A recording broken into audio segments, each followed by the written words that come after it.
నమస్కారం. నా పేరు రంగనాథ్. విష్ణు సహస్రనామం నేర్చుకోవడంలో భాగంగా ఈరోజు 83, 84 శ్లోకాలతో మీ ముందుకు వచ్చాను. నేను శ్లోకాన్ని నిదానంగా చెప్తాను, సావధానంగా వినే ప్రయత్నం చేయండి. సమావర్తో నివృత్తాత్మా దుర్జయో దురతిక్రమ దుర్లభో దుర్గమో దుర్గో దురావాసో దుర్హారిహ శుభాంగో లోకసారంగ సుతంతు stanతువర్ధన ఇంద్రకర్మ మహాకర్మ కృతకర్మ కృతాగమ. ఇవి శ్లోకాలు. వాటి పదచ్ఛేదాన్ని చూసుకుంటే సమావర్త అనివృత్తాత్మ దుర్జయ దురతిక్రమ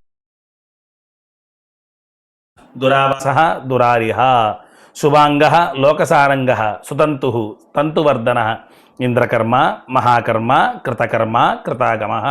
ఇది పదచ్ఛేదం. ఇందులో దుర్లభ అనే విషయాన్ని తీసుకోండి. దుర్లభ అంటే అసలు అర్థం ఏంటంటే అసలు తేలిగ్గా లభించనివాడు.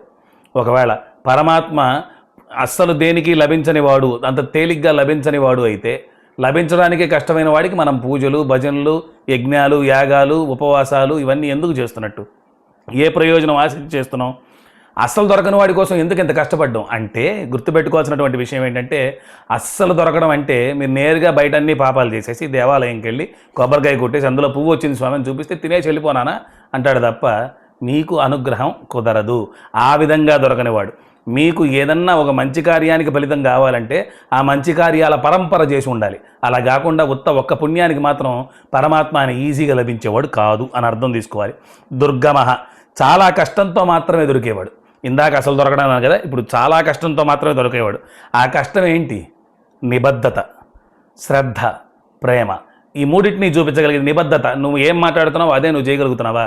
₹1 రేపు వదులుకోవాల్సి వస్తే వదులుకోవడానికి సిద్ధంగా ఉన్నావా? నీ వృత్తిలో నీ దేవుణ్ణి తగ్గించి మాట్లాడే వాళ్ళ కింద నువ్వు కాళ్ళకి సలాం కొట్టకుండా నిలబడగలుగుతున్నావా?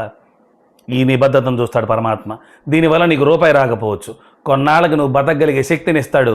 అంతా అయిపోయిన తర్వాత తనలో ఐక్యం చేసుకునే ప్రేమానురాగాల్ని నీకు అందజేస్తాడు. అలాంటి పరమాత్మకి సాంజలిబంధకంగా నమస్కరించుకుంటూ మరో 2 శ్లోకాలతో మళ్ళీ కలుసుకుందాం. అంతవరకు నమస్కారం.